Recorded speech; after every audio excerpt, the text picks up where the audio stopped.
Hello, everyone.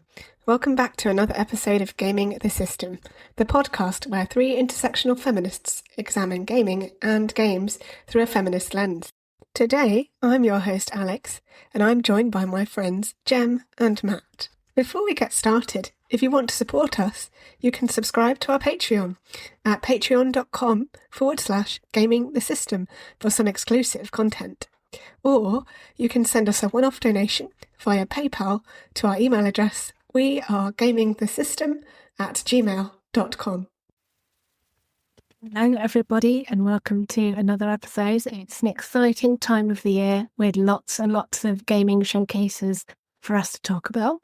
And the one I'd like to talk about today is June's State of Play for PlayStation, which was at the time of speaking earlier in the week this week. So still very fresh in our minds, and I'm going to chat to Jem and Matt all about it. So right out of the gate, completely bangs onto my screens, it's Wolverine that came first up. So right out the gate with a big game, very much anticipated by a lot of people. And I think as far as we know now, not necessarily likely to be coming to PC, given that Sony has announced that it's not going to be porting many of its first-party games in future. Have you seen this trailer / bit of gameplay for Wolverine? And what are your thoughts? Yes. Take my money. Yes. So my journey to this comes from two directions, because the first thing that they announced a couple of months ago when they first announced it was who is playing Wolverine, and it is Liam. Fuck, I can't believe I've forgotten his stupid name. He's Spartacus. I am Spartacus. He is Spartacus. He is Liam. It's not Liam Hemsworth. I'll remember what it is. Can one of you Google who it is while I talk? I will. Yes. So Spartacus is one of my favourite TV shows of all time. Properly, like, transcendent, god tier level, just brilliant everything. And they did a spin-off earlier this year called House of Asher, which is just a complete miracle that exists, and it focuses on one of the most fascinating sort of anti-hero characters. It was one of my favourites, so that was another masterpiece. Though I've been eating well on Spartacus the start of this year. Liam McIntyre, of course it was. And so he's this Australian guy who's Spartacus, all of a sudden is now playing Wolverine in this game that's going to be spectacularly successful. And the byproduct of that is I get an awesome game. People who love Wolverine are going to get an awesome game. And people who haven't watched Spartacus are going to go, he's an amazing actor, has done an amazing job. I wonder what else he's been in. And then that will lead to a huge resurgence in people watching Spartacus. And unfortunately, the House of Asher has been cancelled after one season. But my hopes are that they will... when it's released, Spartacus will go up in people's minds. Then another studio will buy the rights to House of Asher, and then we'll get our second series of that. So that's one angle that I've come in with, is that Spartacus angle. And then a lesser one, which has only recently come up to my mind now I've watched the trailer, is there was a Wolverine game on PS3 well over 10 years ago, and it was awesome. It looked just like this. This feels like it could be a remake of that, because Wolverine, when he takes damage, he gets properly ripped up to shreds, and then it heals. Yes. He heals again. And it was just the goriest, most violent, like, best version. That the best kill for me was probably the forklift truck.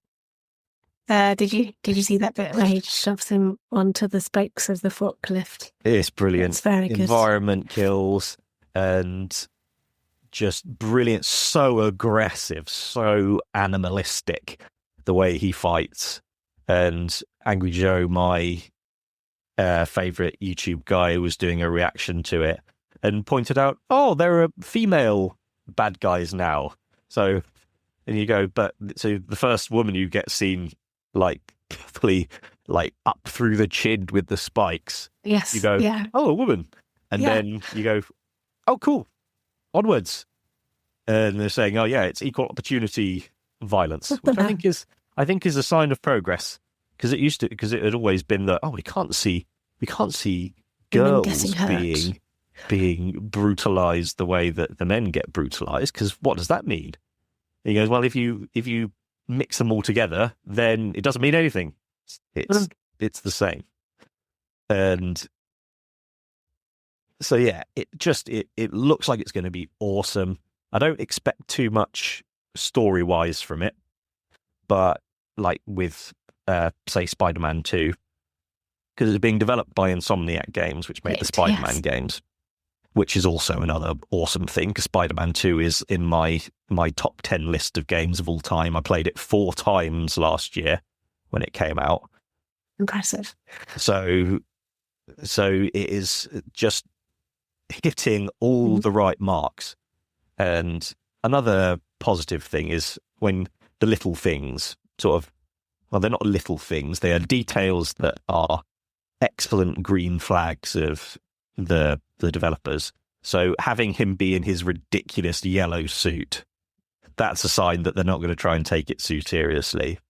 And having female enemies that you can rip to shreds and throw onto forklift trucks without it being anything.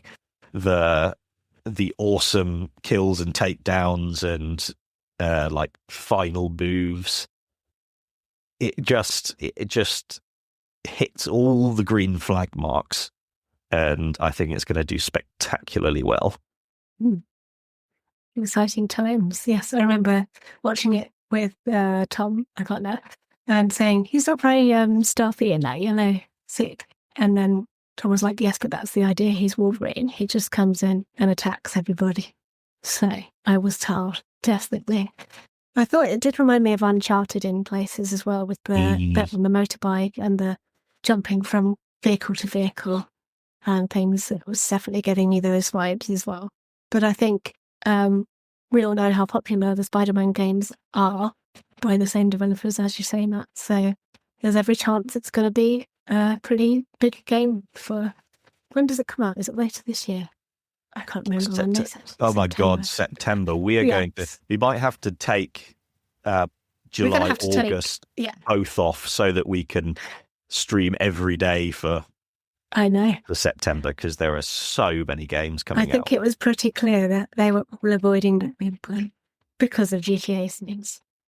They don't want to come out in the same window. So it's going to be a pretty stacked autumn in terms of gaming. So yeah, definitely something to look forward to. Did you have any thoughts on Wolverine, Jen?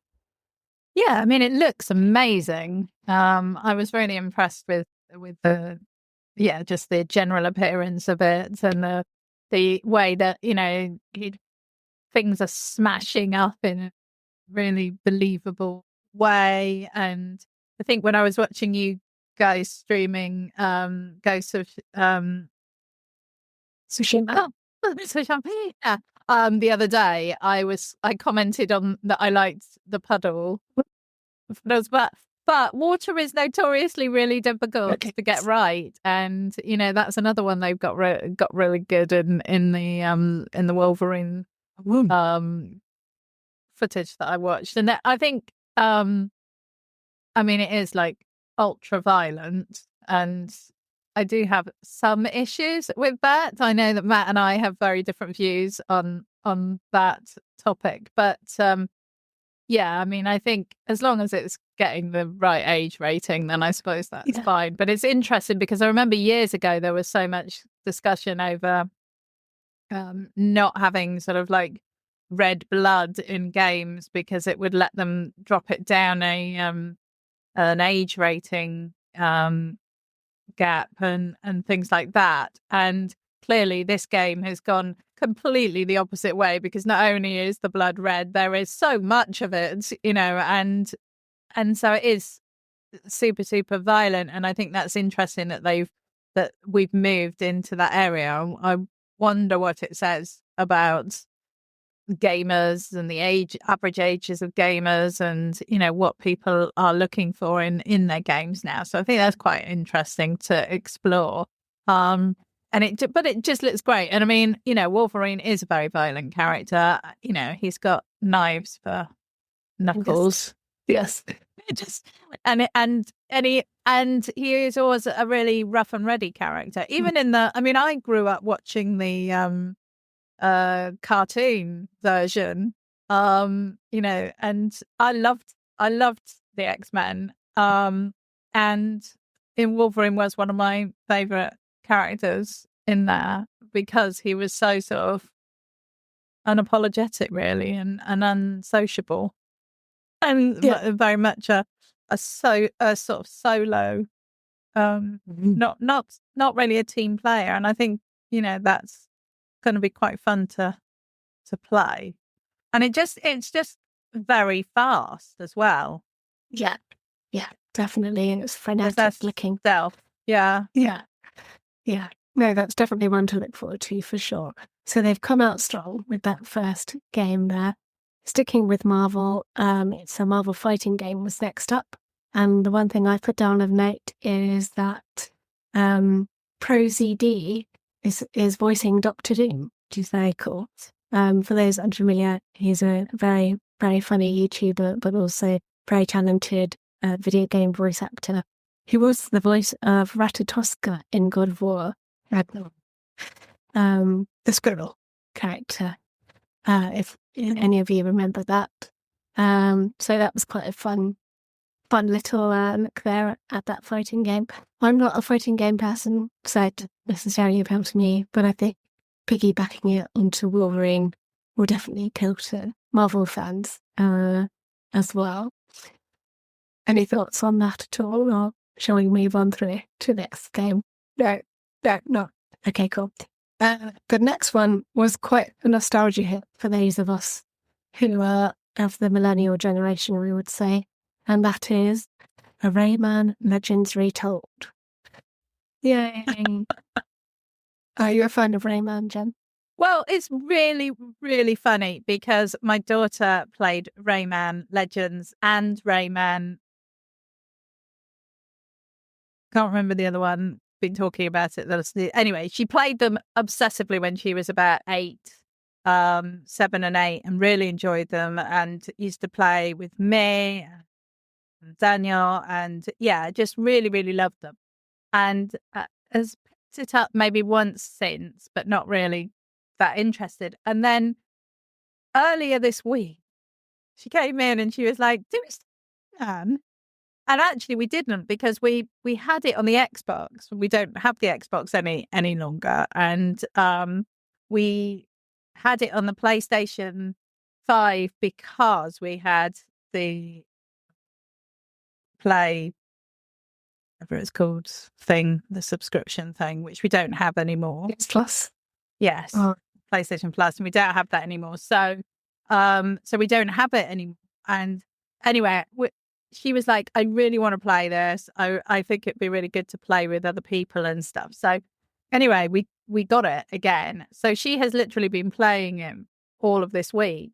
And a couple of days ago, she came up to me and she said, "I just found out that there's a new Rayman coming out." And I was like, that is so weird, because she just, I don't know whether she had accidentally seen something about it because of the state of play, or whether it was just coincidence. But anyway, so at the moment, we have got a lot of Rayman happening in our house. She's been playing all week in the lounge, and she's really, really enjoying it. So I think we absolutely will be looking into this when it comes out in October, because it is such a fun game. And from the video that I watched, it doesn't look like it. They look like they've kept the sort of basic game style and just improved the graphics and those sorts of things, which is just great, because it's just good, clean, chaotic fun. And I fully approve of that. And frustrating times. Really, I was but going to yeah. say I played some of their older versions of the game, like the classic originals in the late 90s, early 2000s. And I just remember they were really difficult to play without dying several times over. I was sort of associated it with, well, at least the presentation of this game reminded me a lot of Spyro. It was sort of that similar sort of artistic style.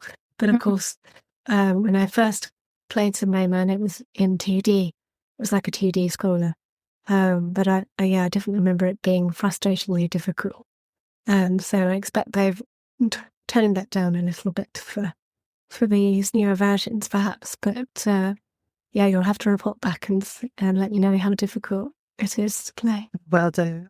I'll do a review when we've got it in October. For sure. We'll do a session on it. Nice. So we had a couple of smaller games next up. Bancho the Chef, which apparently is a prequel to something. I'm not sure what they're saying. If anyone knows in the comments. Yeah, I do. That's do? a sequel to Dave the Diver. Oh, okay. Which is such a cute little game where you play Dave, who is a diver, and funnily enough. And during the day, he goes out on his little boat and he has to catch fish, and he can swim. You swim all around in the sea and catch fish and explore and find loot. And then in the evening, he works in a sushi restaurant, and the cook is Banjo. And so he's basically he's the super chef, and you just bring in the right fish, and it's a sort of super management game, where there's a lot of like working out what ingredients you need, and you have to get certain points and scores on social media to go up levels in the game. So but it's a sort of one of these games. I think we're seeing quite a lot of these now, these sort of games that are multiple genres that kind of tick multiple gaming itches, I guess, at the same time. And so I'm intrigued to look more into Bancho the Chef and see how that it looked like a fun one. Definitely. It wasn't taking itself too seriously. But No. It was nice and colourful and then sort of like quirky looking. So yeah, definitely an interesting one. There was one called Kemuri after that. I don't know if it really appealed to me because I haven't done a lot on it. But if either of you have things to say, speaking of, I shall move on to the next big entry in the showcase. And that is Tomb Raider Legacy of Atlantis, which, for those that don't know, is essentially a remake of the original Tomb Raider of 1996. This was meant to be coming out in 2026 for the 30th anniversary, but we have a release date, and it is now the 12th of February 2027. So it's not hit the 2026 mark, but as we all know, having more time to finish a game is probably a good thing. I have thoughts on the trailer, but I'll open up the floor for you guys. Do you have thoughts, first of all? Oh, it's going to make so much money. We are eating well here at PlayStation Studios. Yeah. It's such a shame, sort of, well, for me, that we had to wait so long for this version of Lara, because we had the Lara Croft Lara, and we had the Angelina Jolie Lara, all the same Lara to me. Then we had this strange survival Lara period, which my mum's just started playing Rise of the Tomb Raider, which is the second one. And Lara is so just stupid is strong. Naive to the point of she wouldn't survive 5 seconds in any of the scenarios she's in. She goes to Syria alone with an ice axe. She she has no survival skills really. And then you go, right, we had an entire series on that, and then now we've got a continuation of the original Lara, and just think, why did we bother having that strange period?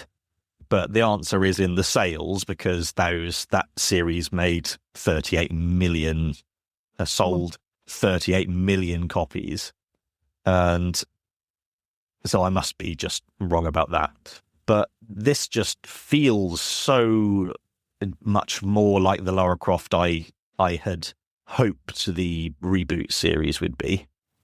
And it makes her so much more interesting as well, because Lara in the Survivor series is just going, oh my God, I'm all alone and I don't have enough things to do and I don't know what's going on and it's all my fault.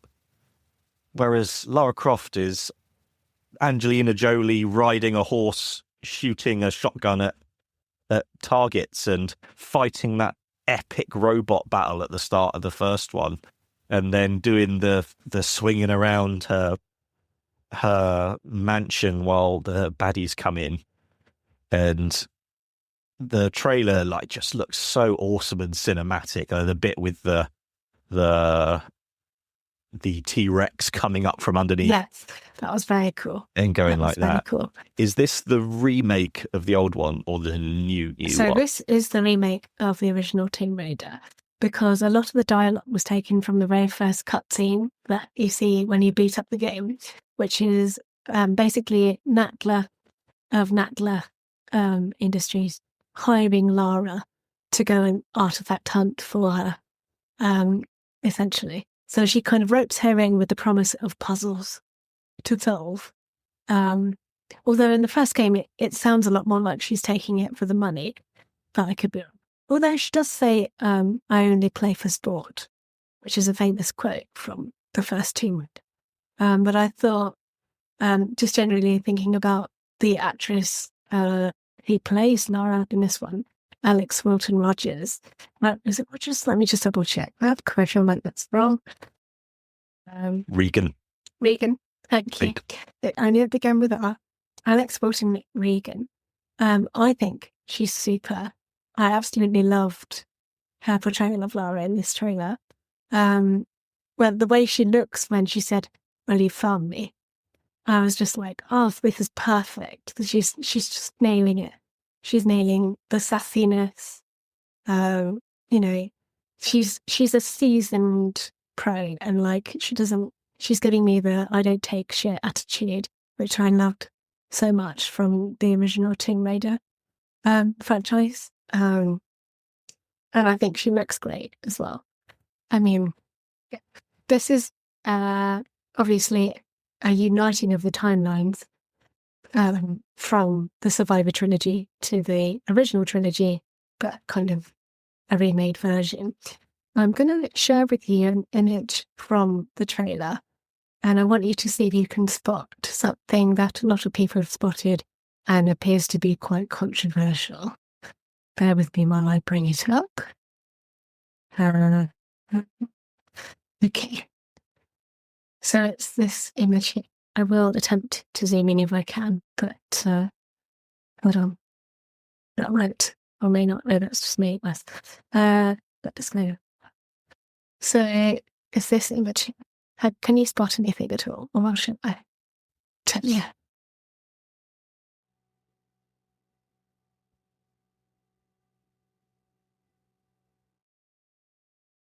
Any ideas? You can see from the caption what the trouble is.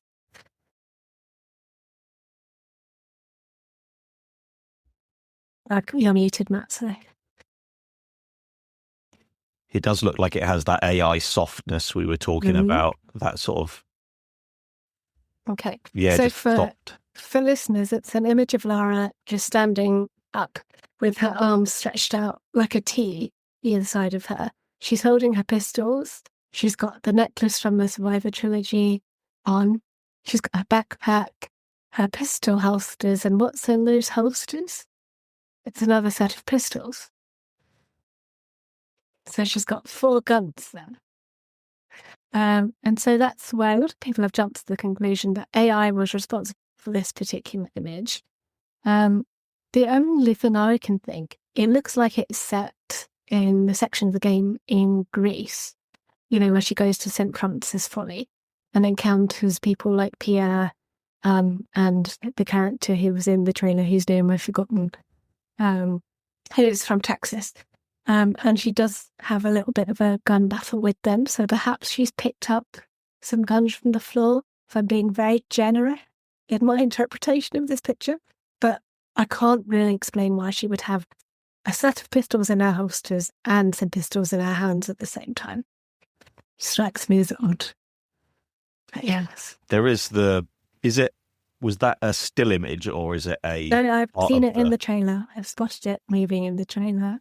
Yeah, so it may be that because cutscenes these days are rendered in-game rather than them being separate videos like they would have been in the past, it's entirely possible that making trailers, especially when it's going to be a big thing like this, they have deadlines to hit with that. And so that puts a lot of pressure on it.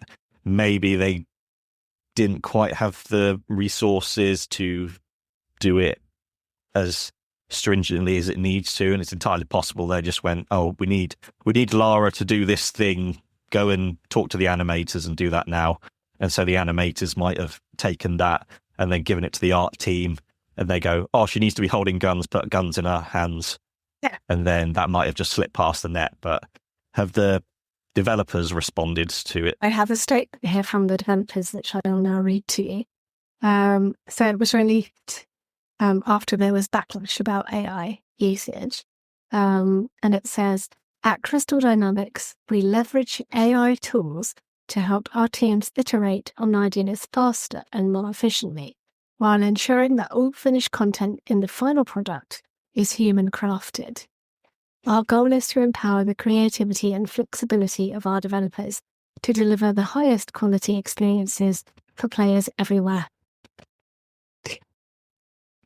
Okay. Okay. I think this is a little bit puritanical, though. I mean, because at the end of the day, these are computer graphics. They're made by computers. And yes, I know that artists do the original artwork, but as you say, Matt, there's a lot of it that's then reproduced for various, technical reasons, because we're not talking about, ancient Disney animation where everything had to be hand drawn. That is not what we're asking for in these games. So to me, the biggest issue with using AI, aside from, yes, I know people are going to lose their jobs, but that is something that we're going to have to deal with. In this circumstance, the biggest issue around using AI is if somebody doesn't blooming check it, which they obviously haven't done here. So whatever the reason is, the real problem here is that nobody looked at it and double checked that the imagery was all right. Whatever the explanation behind it is, the approval process sucks, because that should have been spotted. Yeah, I'm just quite shocked that it wasn't, to be honest. I don't really understand how it couldn't have been. But, yeah. I think otherwise, though, I'm excited for it. But, yeah. I was just going to say that management is, whenever something goes wrong in projects like this, the blame has to fall on management. Because if you speak to the artists and maybe the team that was working on this trailer and you say, you screwed up this bit, now people think it's AI. And you go, well, you approved it. We made it. And then we showed it to you. And then you said, yep, tick, pass that on. And the worst thing you want is when you have your teams and they are having to make decisions because that the management should make for them. When a team comes in to work, they should have a clear list that is crystal clear and exhaustive about what they need to do and how they need to do it from management. Whereas when you have a management team that isn't up to scratch, these teams come in and start having to make those decisions themselves.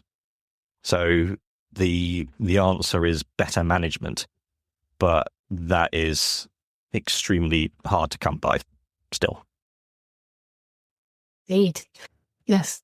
So the next game actually had a weird sort of tie-in with Tomb Raider in that it features dinosaurs as well. And it's called The Lost Wild, WILD. I was unsure whether it was actually tied into Jurassic Park or not, because obviously we know that there's a Jurassic Park film called The Lost World. It looks interesting. It looks quite scary. It was first person, and obviously is about trying to not get eaten by dinosaurs I'm not sure where it's located, but it's one of those scenarios. So definitely one for the Jurassic Park fans amongst us. Did either of you see that? And did you have any thoughts at all? Yeah, I was a bit confused when it first came on, as you said, because there was dinosaurs in it and we'd just been watching Lara run away from dinosaurs. Yeah. So I was like, oh, is this just a continuation of the Lara Croft story? And then I got confused again because obviously I was just confused today, but I got confused because it started off with a little girl in the back of a car talking to her dad. That's right. And then I guess something came and like a Tyrannosaurus Rex or something came and got them. And it seemed to switch characters, didn't it? I think. Sorry?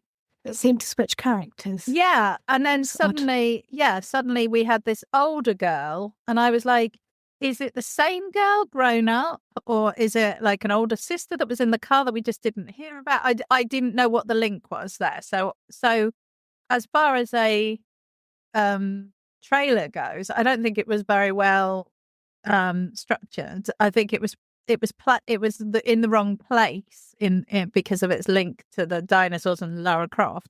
But from a gameplay perspective, one of the things that really struck me was that it was very uneven, the camera shot, like as in like, I'm running over or I'm walking over uneven ground, so the camera was a bit shaky, and I thought, well, that's all very well from a realism perspective, but just watching that brief clip was giving me motion sickness, and I was like, I would not be able to play that game. And I don't have a lot of problems playing games and motion sickness actually, but I just knew like I couldn't even watch the trailer without feeling just like, oh, I know this is going to affect me. So I do think that that trailer did not inspire me. Oh, sorry. Yes, definitely. It was confusing for me as well. I was just like, well, is it Jurassic Park or not? I don't know. So yeah, this is sort of on the fence with that one, I think. We had then another couple of ones that I've heard of but not played necessarily. Phantom Blade Zero, which is a very sort of Japanese samurai-esque, Ronin-esque type. That game looks awesome. It does look very cool. Yes. Awesome. It feels like it is a bit of a sister game to Black Myth Wukong. That's what I thought when I was watching it. I was like, this looks a bit Black Myth Wukong-y. Yeah. I wonder if it's a sequel, but it was not. So I'm hoping it's going to be a Elden Ring-esque, super difficult, chopping your way through Chinese mythology. Yes. Because it was announced quite a long time ago, but the visuals of it look really distinctive and cool.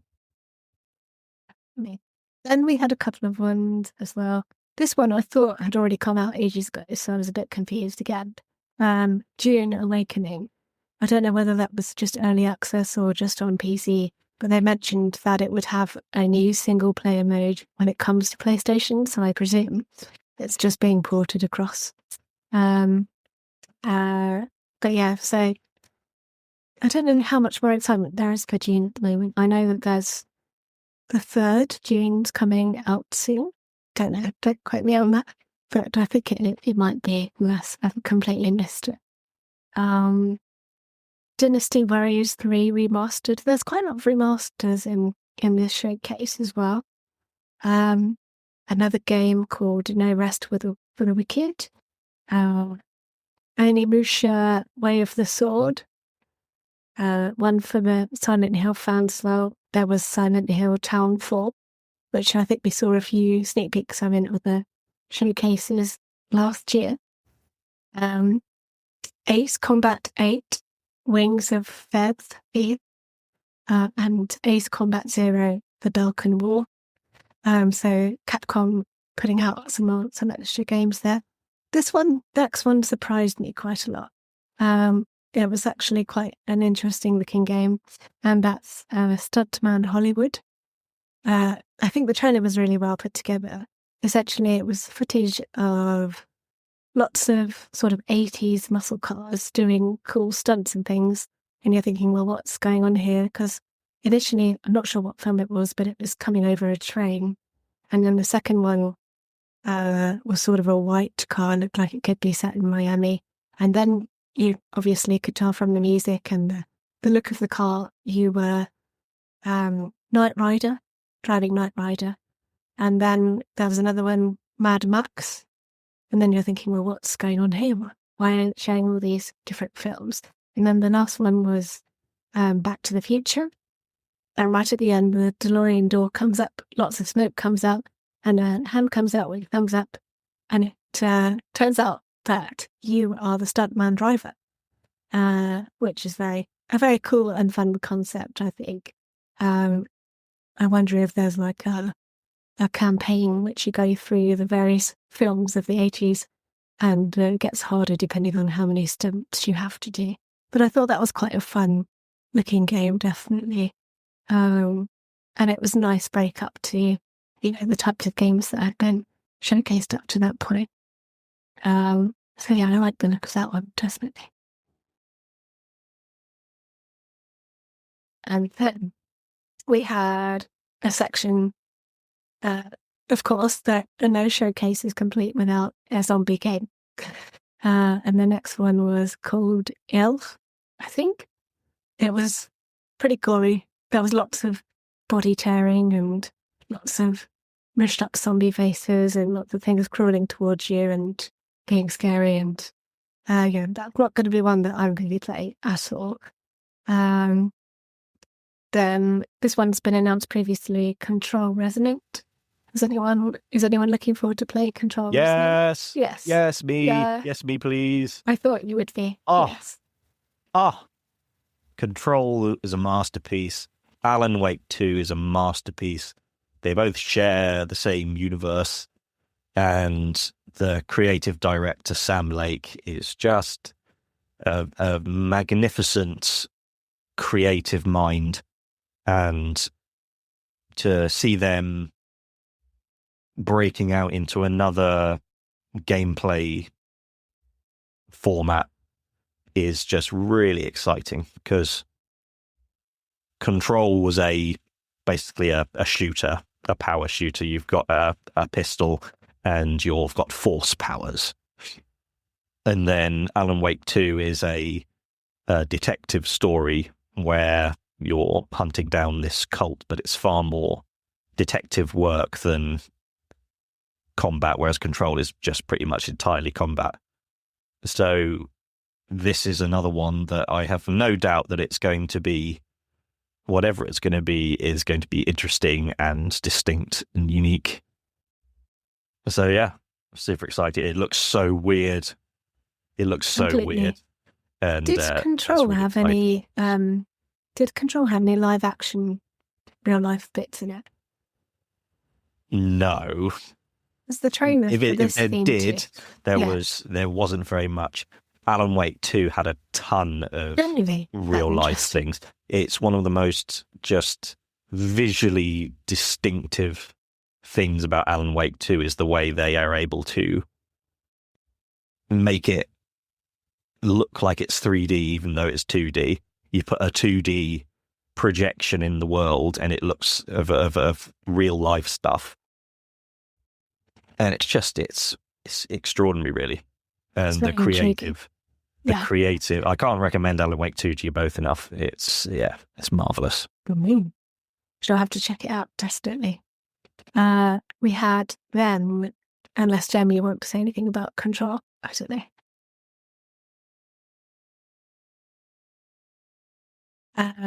We had Marathon Season 2, for anyone who's interested in playing Marathon. Then they went through some of the upcoming releases for our PlayStation Plus. So we had RuneScape Dragon Wilds, and then on the Classics catalogue, Guitar Man, Psyops the Mind Gate Conspiracy, and Amisha Dawn of Dreams. It's quite a selection of titles there. And then the last two games, the penultimate game being Until Dawn 2. And we've played through Until Dawn ourselves. Did you have any thoughts on this sequel? I'm a bit concerned that it isn't made by Supermassive Games. Yes, I thought made, that as soon as I saw. Because I think they've moved on from, and they were the OGs of this Choose Your Own Adventure horror franchise, and then they've expanded that into their Dark Pictures anthology, which a new one has just come out recently, even though it doesn't have online multiplayer, which is wild that they didn't have that at launch. But hopefully it'll be there by October so we can play it in our scary October month. That'd be fun. But other than that, hope it will be good. It's quite a different setting, isn't it? They've kind of gone the opposites, with Until Dawn being set in a very cold, wintry, snowy place, and Until Dawn 2 being set in a very hot, tropical island from the looks of it. And of course, filled with teenagers, as usual. Yeah, I thought it was interesting. There was some reveals of some deaths. The most interesting part for me was also where it said, everyone can live, everyone can die, which is an interesting sort of thing to commit yourself to see if you could either kill everybody or keep everyone alive. I think most people end up being somewhere in the middle. Did you manage to catch it, Jem, at all? Yeah, I mean, yeah, it also looks quite scary. Yes, I agree. I don't know. I mean, the thing for me is that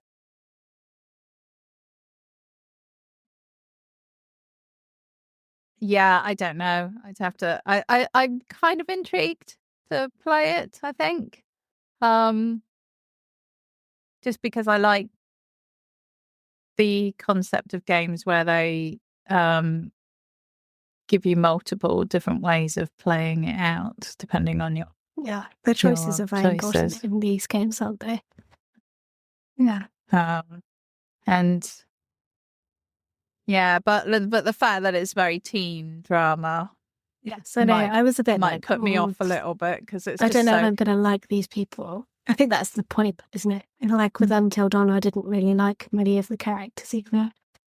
And I feel like it's lazy writing, though, really, because I feel like, when you're writing a horror, like, you have to get people into difficult situations. And anyone who's seen horror movies or thought about it at all is not going to do 90% of the things that these people do to get themselves into these situations. And so they get around that by making them young.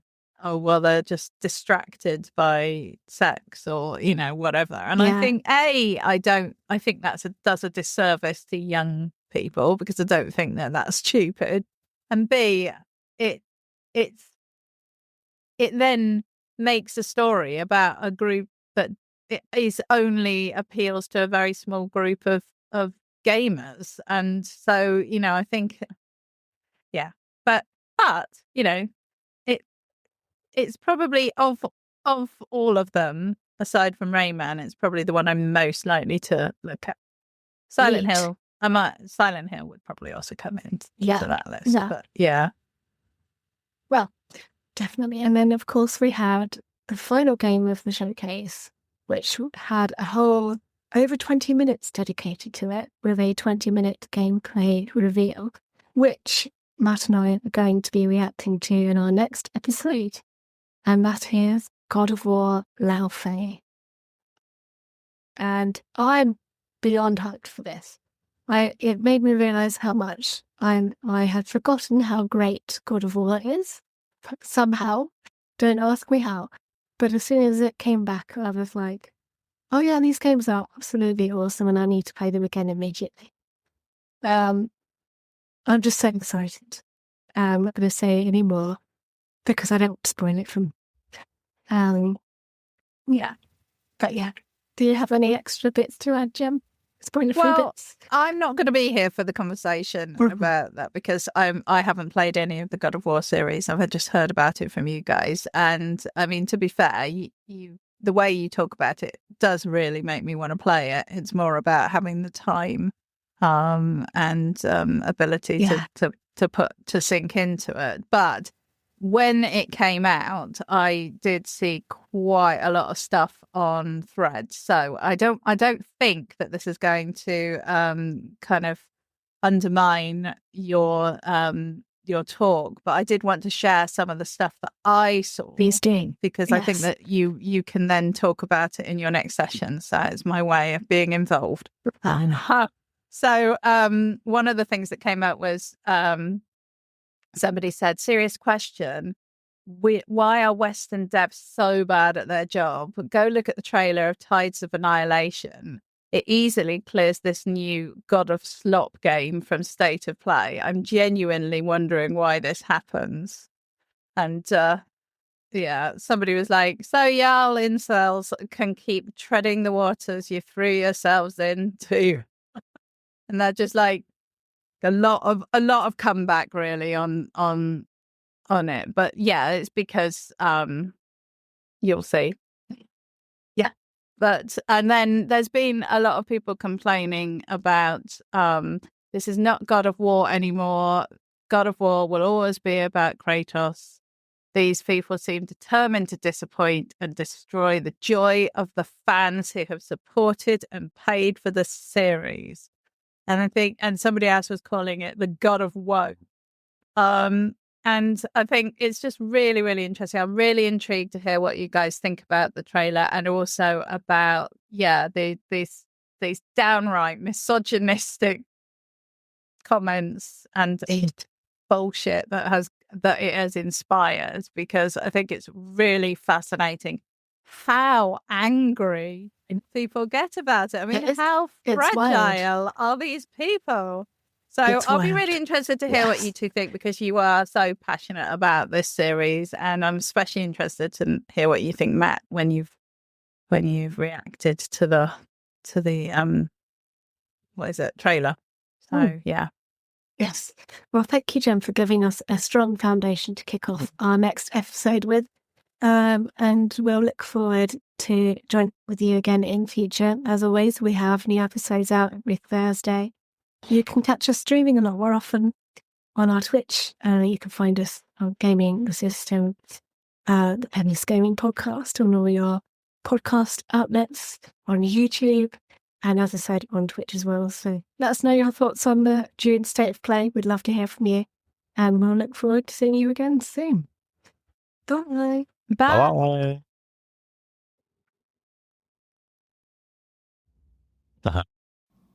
We hope you enjoyed that episode of Gaming the System.